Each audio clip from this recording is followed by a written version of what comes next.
Say live. Okay, we are live. What's going on, everyone? Welcome to the Straight Betting live stream show, the late looks, whatever you want to call it. I'm joined here today by one of the better, best NBA bettors in the space, Camden Caps. Camden, how are we doing today? I'm good. Thanks, sir. Thanks for having me. Maybe a better title of years past compared to this year, but I'd like to think that my process is still good. So yeah. Well, Camden, you're one of the few guys who tracks and make sure that stuff's at FanDuel and stuff. And when you're doing that, inevitably it's the ROI is not going to be 10-12% and stuff it was in years past and stuff. Yeah. So, anyways, Camden, we got a nice interesting slate. I guess the first question I got for you is obviously a couple days post trade deadline. I guess. Obviously, a lot of new rotations and stuff going on. Are you even playing around with that stuff, or how are you looking at props? So I think for some of it, there's a lot of opportunity. I was talking to you about Will Riley before. Chris Middleton was gone, so his minutes were completely secure. I'm not talking. I mean, he nuked today because their whole team was out. But the last game, his minutes are more secure, and he's already been on the team, so I don't have to guess what's happening. But I do think that for other situations, some of them are just so I have no idea what's going to happen, that I'm not going to take a chance on something that I have no real backing for. But I do think it creates opportunity. I've had more plays recently around the trade deadline than I had before it, because I think that stuff is opening up. Are you mostly doing straights or alts? So I kind of stopped doing alts. That came with part of changing my style. It's just if too many people tell you the alts get destroyed a lot more than the straights do, and also the alts are a lot worse than they used to be, so much worse than they used to be. So sometimes I'll take a base and then one step up, so over 10.5 and then 15 plus is still good, but then a 10.5 line with not a lot of juice in the 20s plus 650 is not good, in my opinion. So I basically play all straights. I've had very few ladders, which is probably a reason my ROI is not what it used to be, but that's what it is. Yeah, no, you hit some crazy ladder. I mean, no, FanDuel's FanDuel's a terrible spot to bet alts at. I mean, you'll see some cool stuff pop up at 365 and DK, but are you really gonna oh guys, here's this plus 1,200 on 365 and only 400 on FanDuel. I'm grading it at plus 1,200. Messed up. Yeah, I literally I have played one play the entire year that was not on FanDuel at the time of posting, and it was Trey Jones assists, and they wouldn't post it, and I knew they weren't, and it was on DraftKings, so I took it. It of course lost when he had tons of potentials, but I think that it's very important to play things that are widely available, to not play overnights, and to play stuff and track it at odds that the people get, or why are you even doing it? You should just at that point just take your own bets, and that be your only thing. So 100%. You want it to at least be your record is reflective of what someone who tells you. Yes, their record. Yes. Yeah. I'm not. I think in years past I used to be a lot more focused on what the tracker said, but now I'm a lot more focused on the people getting the numbers that I'm playing. Facts. So. Yeah.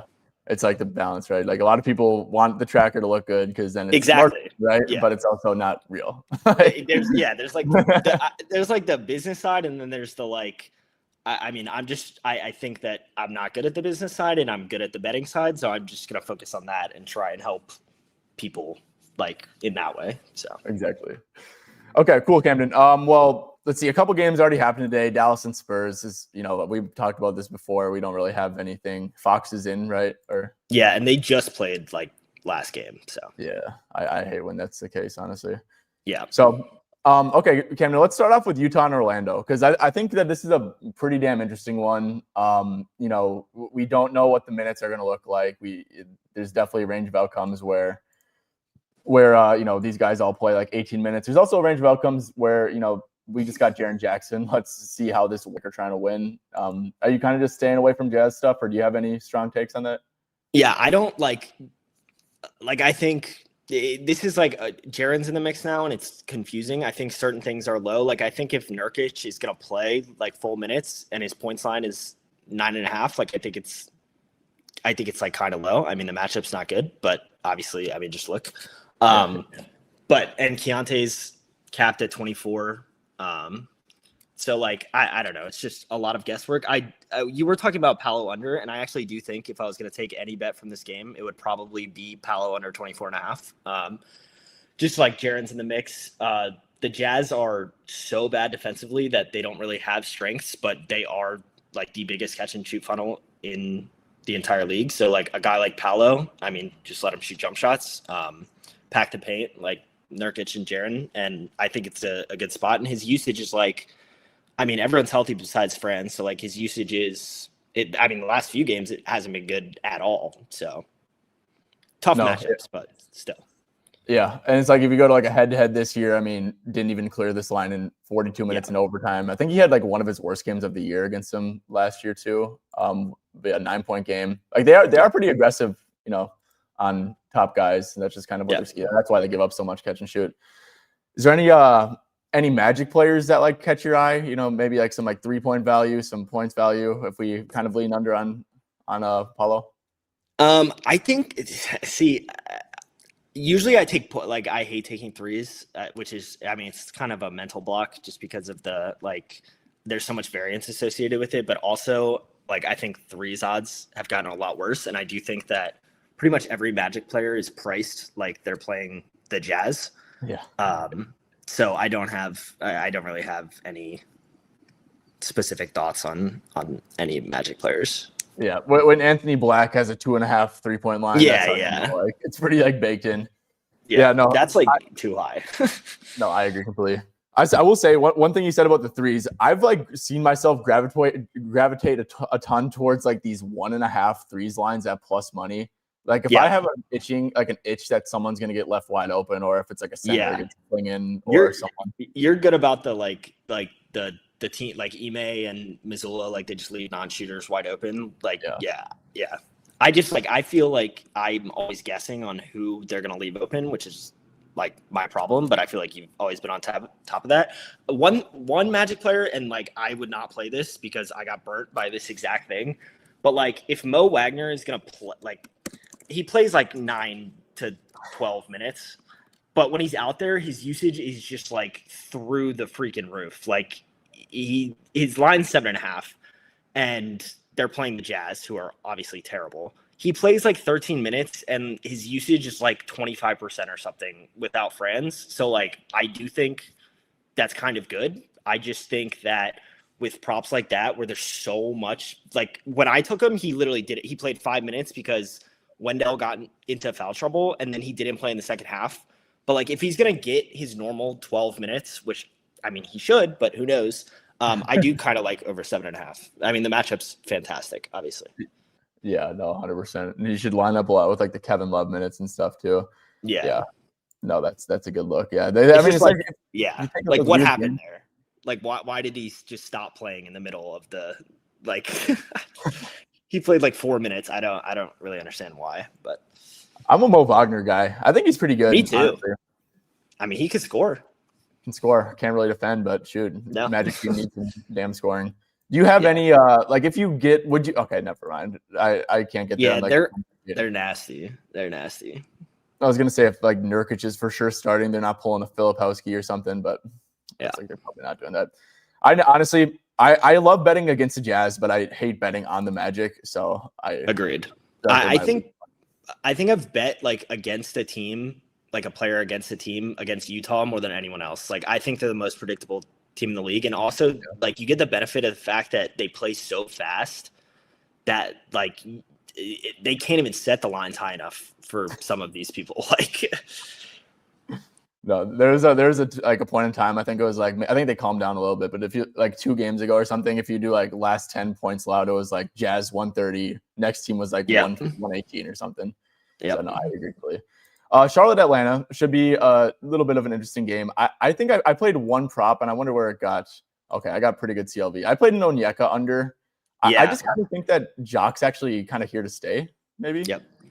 That was you got some insane number on that Onyeka prop.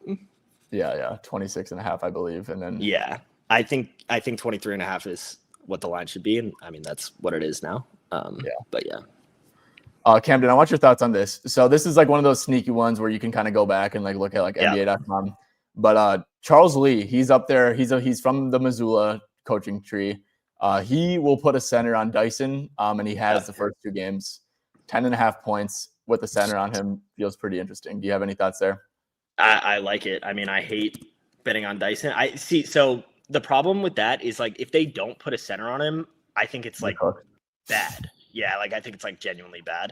But so maybe it's like a live situation once you see alignments. But I remember I took him one time because like they put a center on him the game before, and then I mean they played the same team and they just didn't do that the next game, and I felt like kind of dumb. So I think you have to like see it, and then if that is the case, I mean I love taking anyone being guarded by a center that's not a center. So. Yeah, 100%. I mean, it just like mucks the entire offense up, and it's like so obvious that you need to pass him the ball and like or need him to be a screener, and you can. He has to be so involved in like everything. So yeah.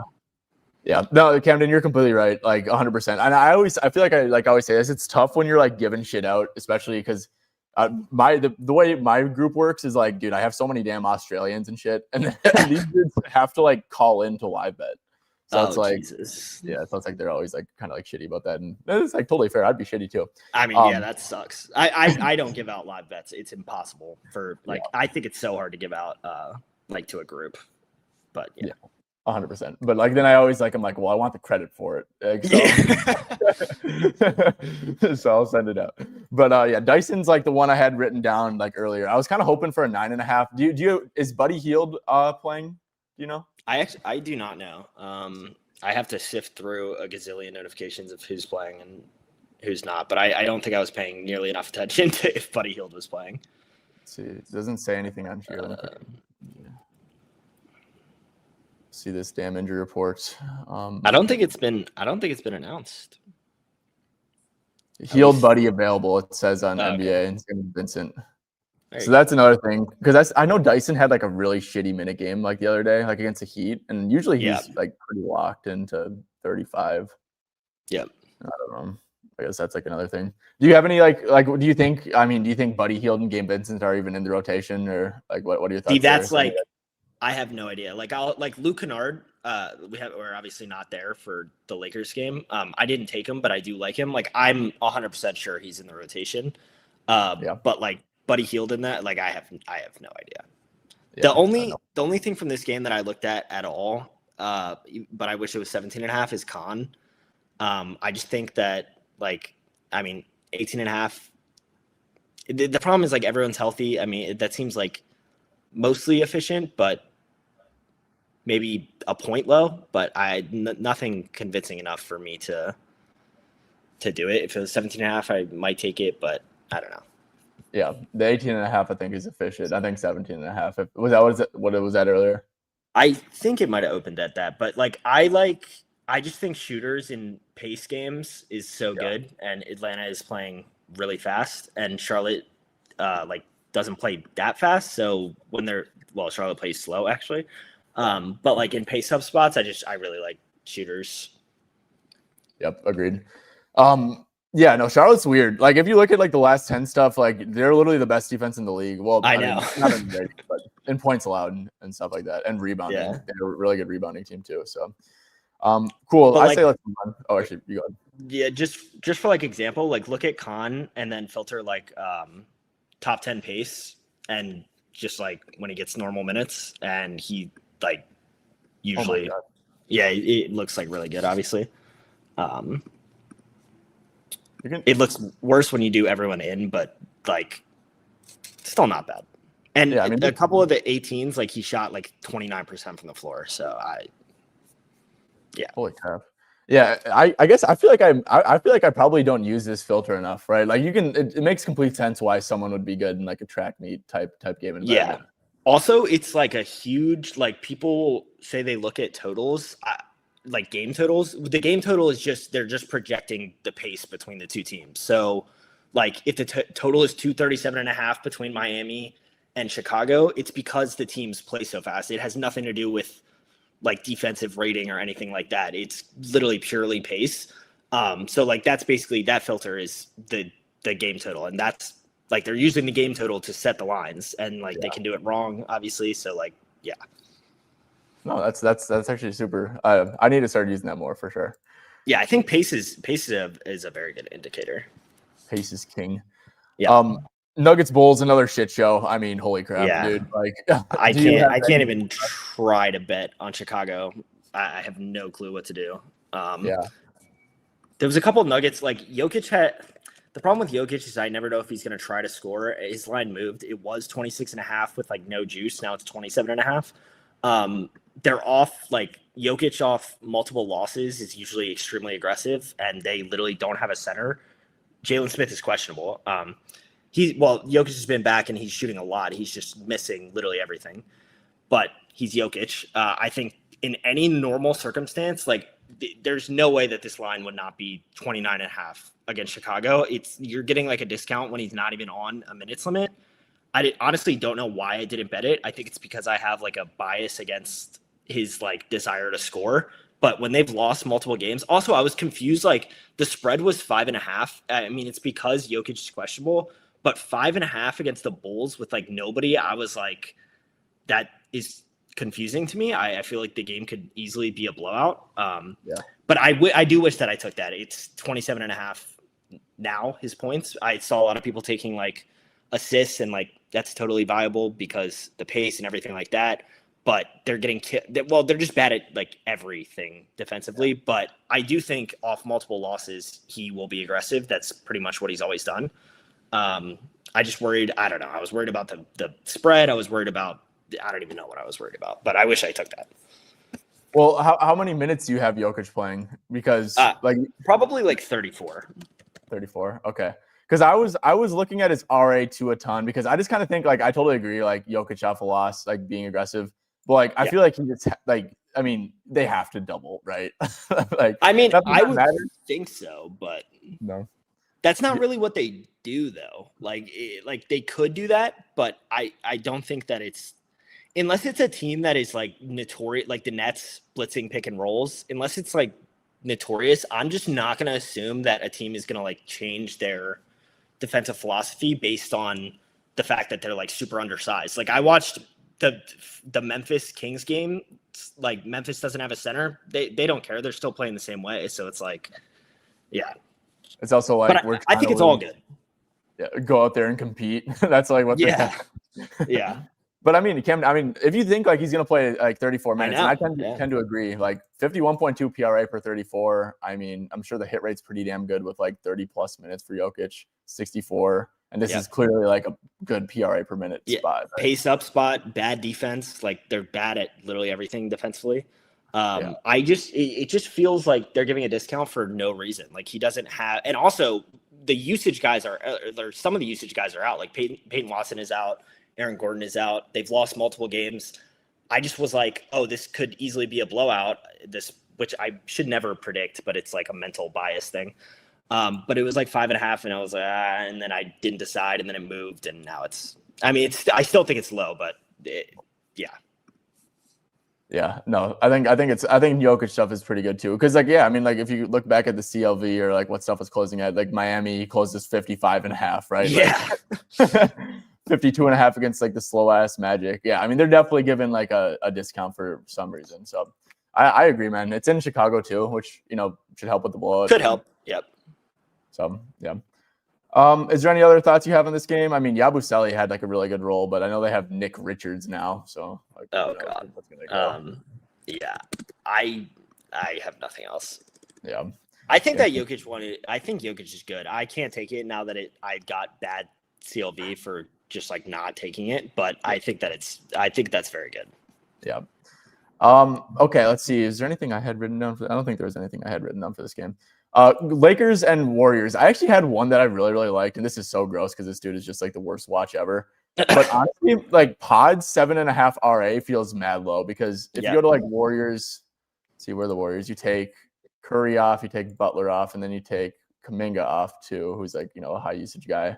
And then if you just do per 24 minutes, like he's at 9.4 RA. And like Steve Kerr at the end of the day, like he likes him. I mean, if he's, I guess he was, he was sick or something last game. Yeah, he got sick in the middle of the game, only played like a couple, and then he was like literally like a minus 22 in 12 minutes. So it's like you kind of I think 24 minutes is I know you're trying to be conservative, like because that happened. There's no way he plays less than like 25, 26 minutes if it's just like a normal game. And I mean, just look at the RA. Yeah, so it's gross. I know it's gross, but good old B pods. Those are the best ones. I mean, the gross bets are easily the most valuable bets in my opinion. Yeah. It's like, what do you think? Like FanDuel is like putting a ton of time into like, okay, guys, like let's make sure Brandon Podziemski's rebound and assist combos. Also, they're like, I think, what did he close at against Phoenix?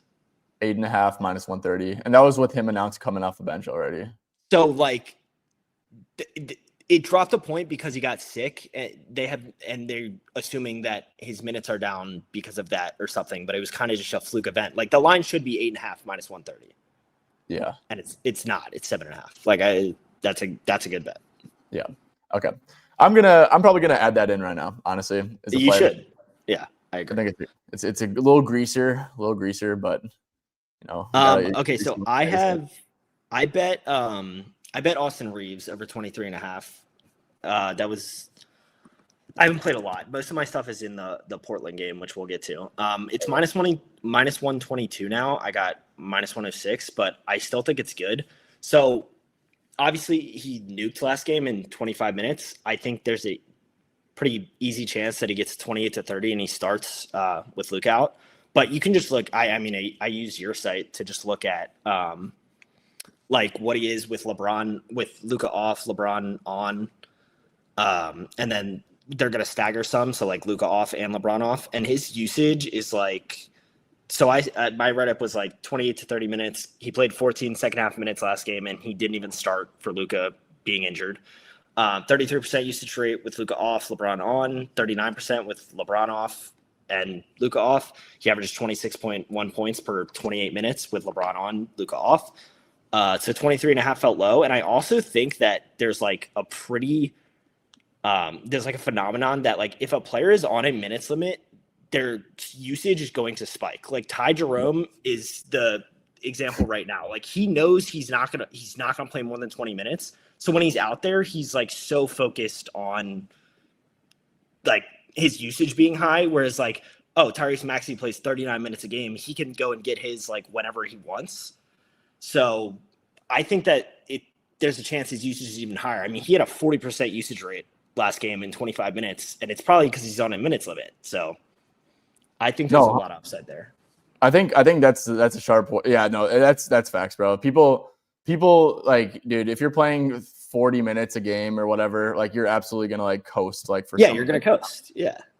Yeah, and then it's like, okay, I'll just go balls to the wall. Like I'm not playing this entire game. So okay, sorry. I'm like so bad at multitasking. No, you're good. You're good.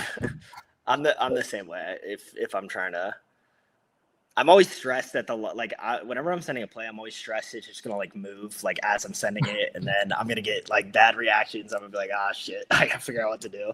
Yeah, it actually did move a couple like 3 cents, so I got a minus 125 instead.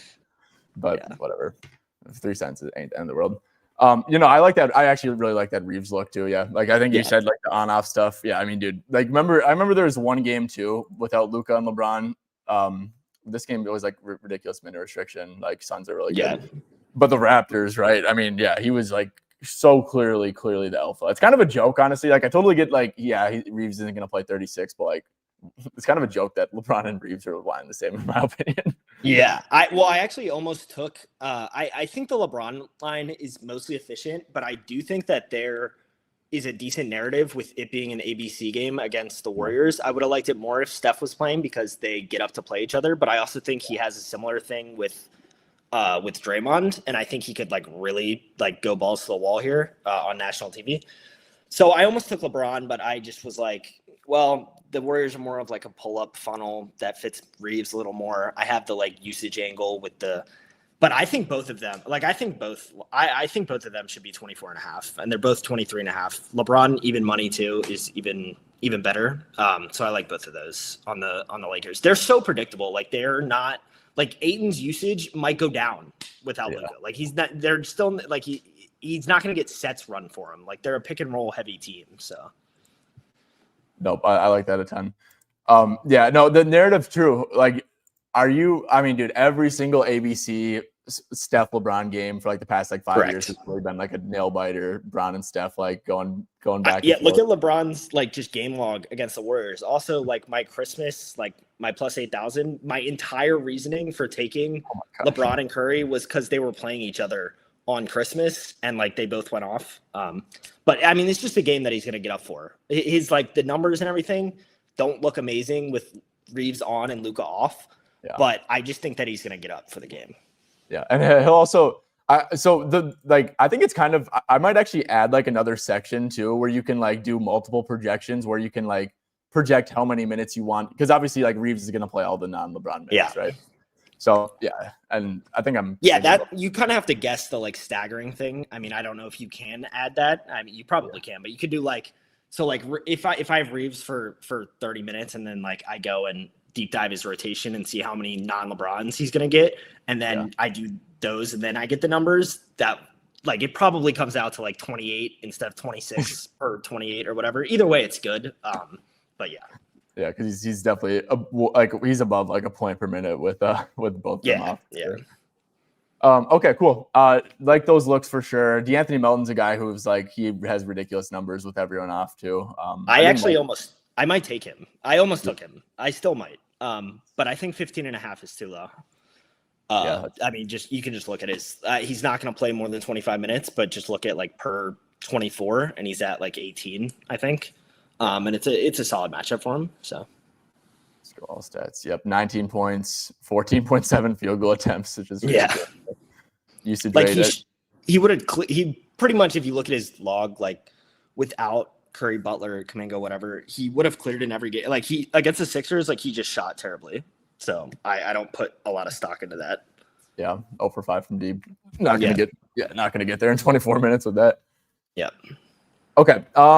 Sweet. Is there anything else you got for this game, or should we move her on? No, that was it. Okay. Sweet. Is there any Draymond? I mean, dude, like I hate Draymond without Steph in terms of assists. There's no. I mean, even though it's 4.5, is there any like way you're like, okay, Draymond? I mean, because he is gonna get up for this game, right? But he's gonna try. He's gonna tell Steve Kerr to play him like 30 minutes instead of his 24 or something. I mean, it's just like I think it's. But I mean, yeah, look at that. But I think it's mostly guesswork. If anything, I would take points or threes. I don't think that his like RA stuff with the way they're currently constructed is like that great. But I never want to take Draymond to score. I did it once this year, and it was the worst experience of my life. Dude, you know it's like an edge with Draymond, and maybe not exactly for this game, but like. Usually his points is always at 8.5, and his threes are always at like plus 150. And he actually has a better hit rate with 2 threes than just points. Yeah, I mean, because it's like Portland, like famously, just leaves them wide open. So yeah. Yep, 100%. Okay, let's move on to we got Philly Phoenix. Dude, I do not like this game whatsoever. I mean, do you have anything? I have nothing in this game. I mean, Booker's back. Don't know how much he's gonna play. I mean, I think Dylan Brooks at 19.5 is like kind of low,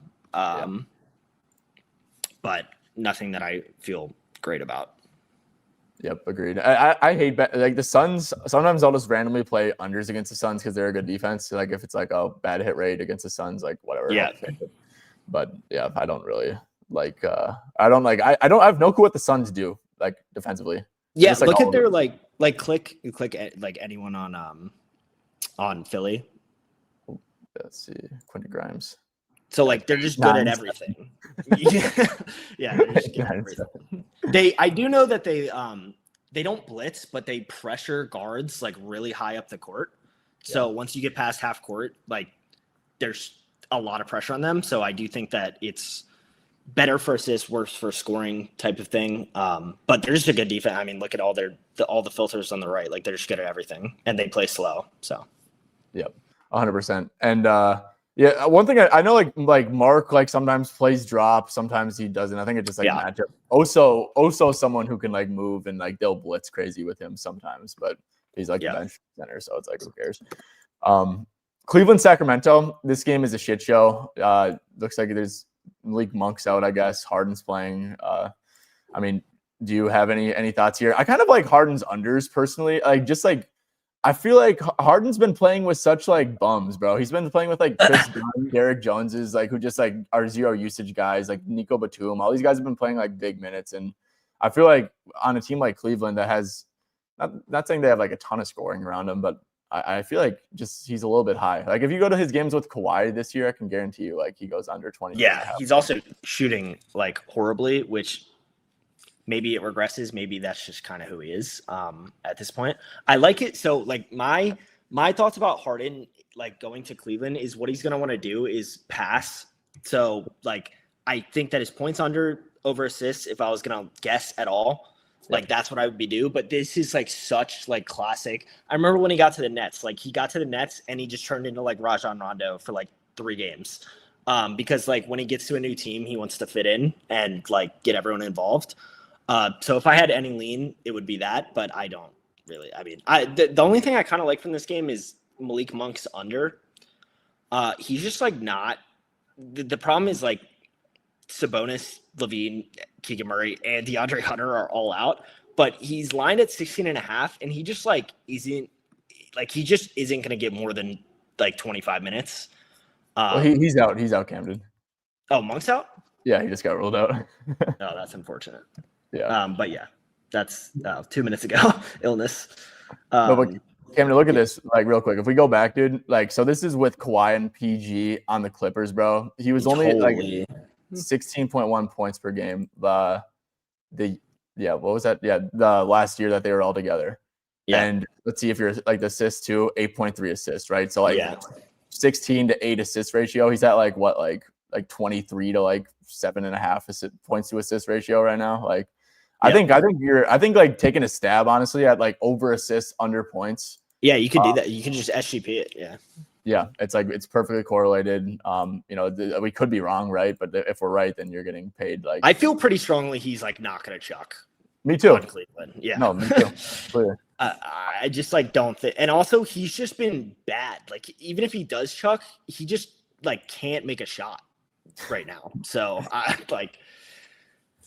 No, he's not great. He's not great at all.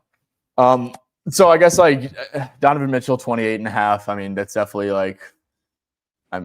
I don't know. Do you have any opinions on like any other cap stuff?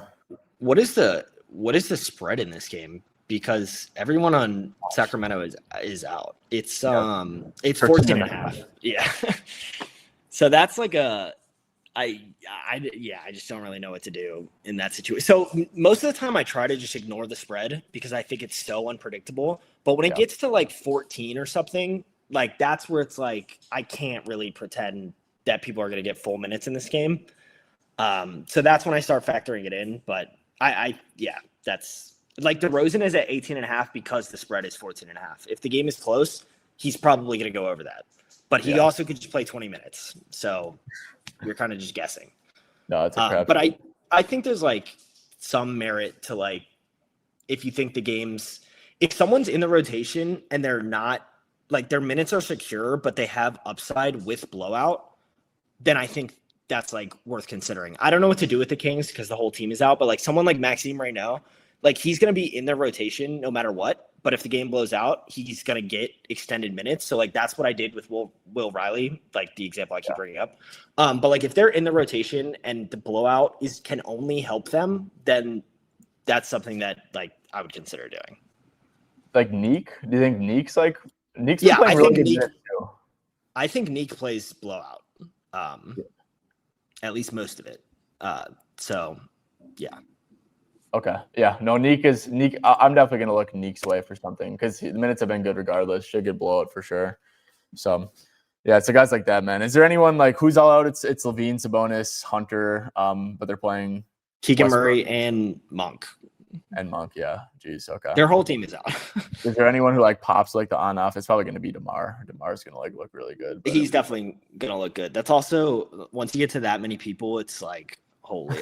Like Devin Carter, if you do think the game is going to blow out, I think Devin Carter looks great. 8.5 points. See, this is something where I would never take his 8.5 if this was the case. I would take, I mean, I guess it's like kind of cheap to go from 8.5 to 10.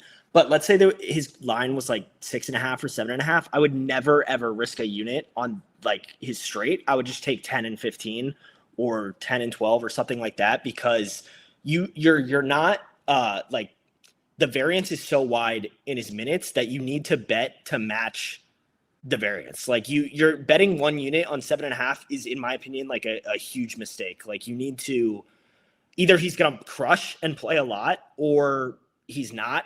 And in that case, like you need to bet for the upside and not bet for the median outcome, which is like what a straight does. I think you should only bet straights, like pure straights, on people that have much more secure minutes. So yeah. Nope, I think that's a great point too. Honestly, like I know I just played a Warrior straight, but like, dude, like if you're like ever gonna bet on like Post or someone, like, you know, these guys who like just like really don't have set rotations, it's like, it's like there's not really much point in betting minus money on like an over. With that, like, there's like, if the line is like 8.5 for Devin Carter, I would much rather spend a unit on 10 than on over 8.5, because like he's either going to play 20 plus minutes because the game's a blowout and he's going to chuck, or he's not. Yeah, Schroeder back. I mean, that's interesting. Yeah, I mean, honestly, like, I mean, he literally just got traded. Do you think? I don't know if he has any ill will towards him. He was probably happy. Yeah, he got traded. Also, like Harden's available, so he like you can't look at his first game because there was no Harden. So yeah.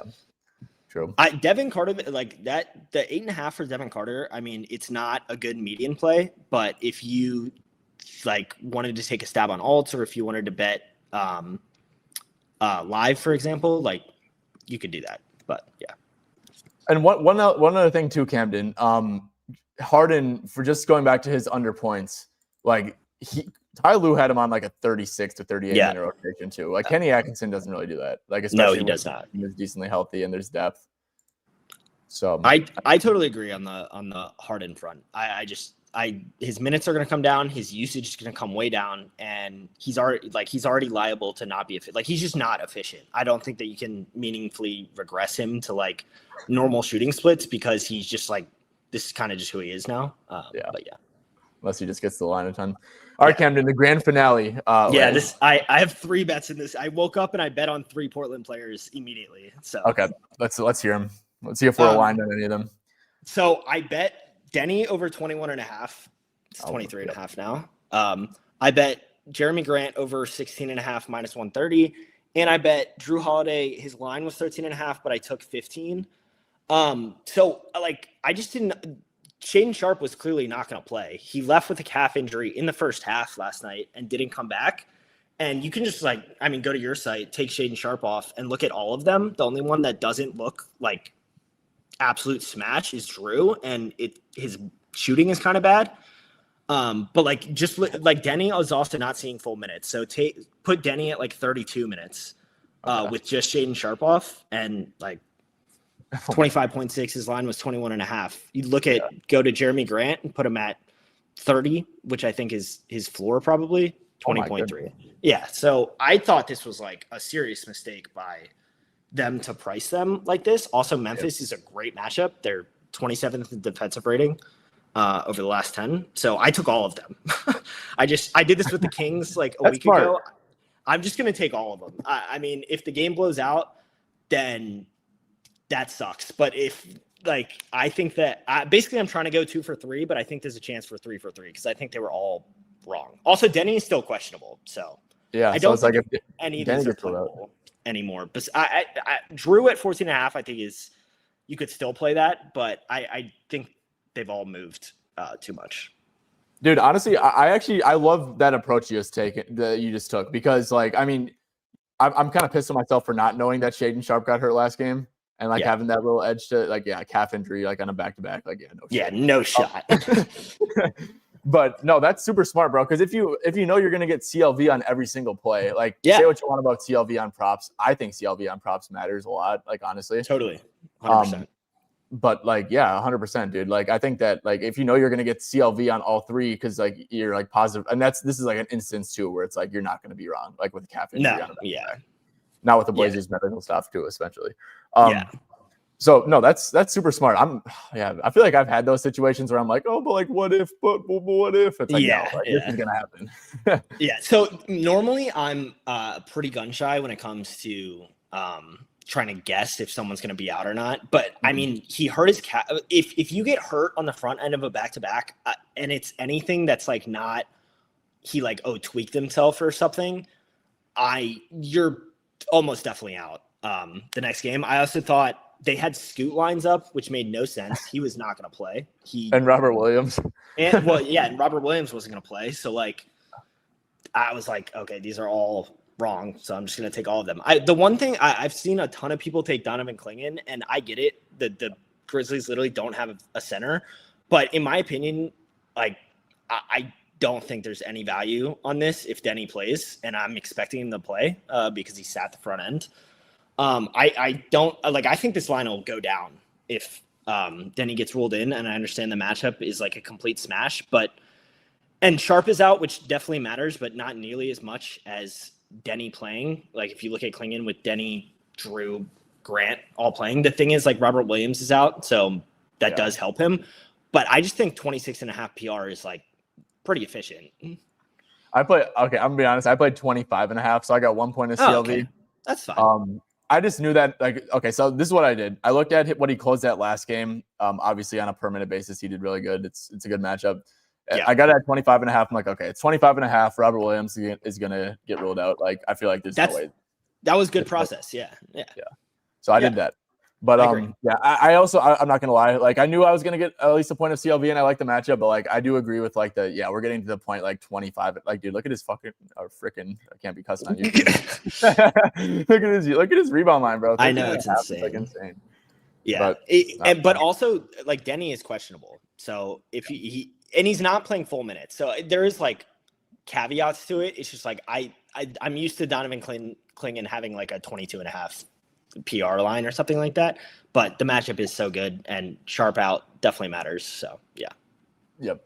Yeah, Shaden Sharp, dude. I mean, people shit on Cam Thomas. Like, Shaden Sharp's like good PR Cam Thomas in my opinion, honestly. Totally agree. I don't really see. I think the reason people like Shaden Sharp more than Cam Thomas is just that he's an insane athlete, and I think people have huge biases towards crazy athletes. Jalen Green, another player I don't like.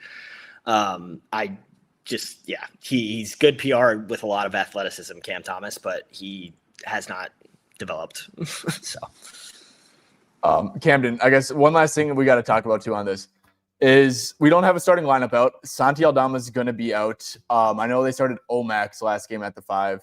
I really hope that Kyle Anderson starts because his assists with Clingan in that deep drop, he's a great passer anyways. I think I'm pretty high on his role here in Memphis, but he's going to get a super low assist line, I think. And I think that Kyle Anderson assists, maybe even points, dude, right? Like that little slow-mo floater, I guess. Yeah. Like, that's fun. I like that. Yeah. I don't even know if I really knew, and I follow this religiously, that Kyle Anderson was on the Grizzlies, but.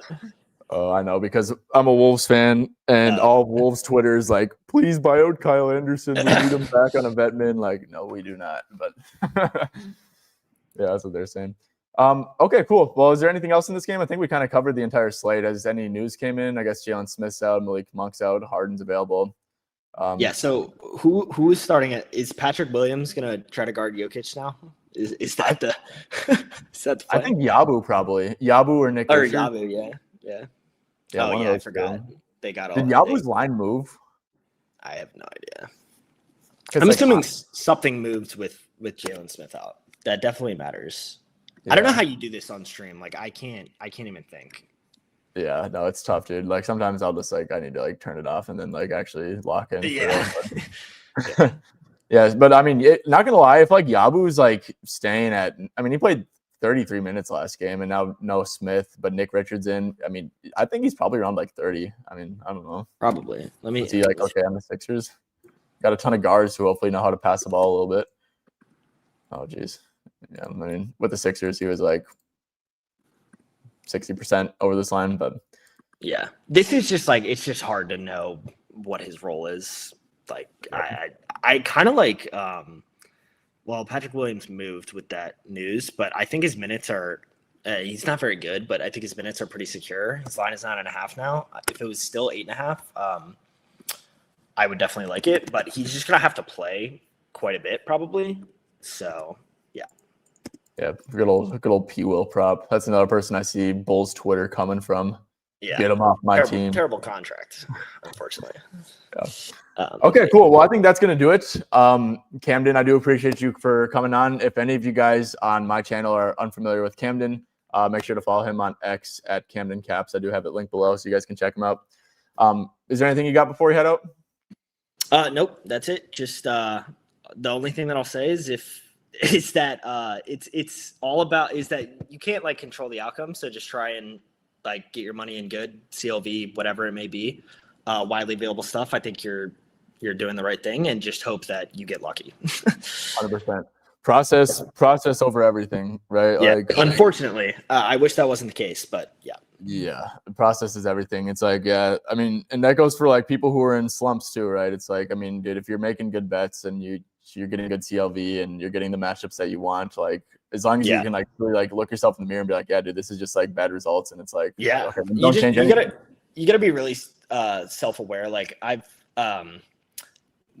different analogy, but like poker players like Daniel Negreanu, for example, I follow him a lot. He's like going through it's just like it's the same thing. If you can get your money in when you're like supposed to win and then you don't win, that's life, man. Like you can't do anything about it. It's by far the worst part about this industry for sure. Is just like people want the results as they should, but you can't really control it. You just try to make the best bets that you can and hope that it works. But I think everyone should be evaluating someone's process and how they're trying to help you instead of focusing on like who's winning. I think you just need to find smart people and just hope that they don't have bad luck. Yeah, 100%. And I'll quick say one last thing too. Not like vulnerable, I guess, but like in terms of like the processing, someone in my group brought up to me that I had a negative ROI on pre-tip bets, like right before tip, and which makes sense. Those are tough to beat. The lines are like supposed to be perfectly efficient. So it's like I looked myself in the mirror and I'm like, okay, dude, like you got to be super, super, super picky on these now. Also, ROI is like 10 times. I think I'm at like a 20-something% ROI on unders. Like it's like, okay, like dude, just shit. If you think it's a good under, like it's probably a good under, right? It's like a psychological thing that you just don't want to bet an under compared to you want to bet an over. You're like, oh, what if this happens? What if this happens? When like it's all psychological, but like you're doing the right thing and understanding that.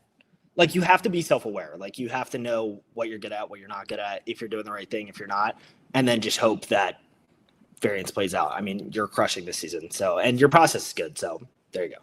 I appreciate it. And yeah, I know. I don't know like where you're at exactly, but like, I mean, I've no doubt that you're going to end like heavily in the green too with your process. Hopefully. At this point, I'm losing my mind, but yeah. Okay, cool. Well, to everyone who watched this, I appreciate you guys for tuning in. Hopefully you guys had some fun with this. Best of luck on your bets this Saturday. To Camden, I do appreciate you for joining me on this. And of course, guys, follow him on X at Camden Caps. All right, guys. Thanks for having me. Yep. Thank you for coming on, and I'll catch you guys next time.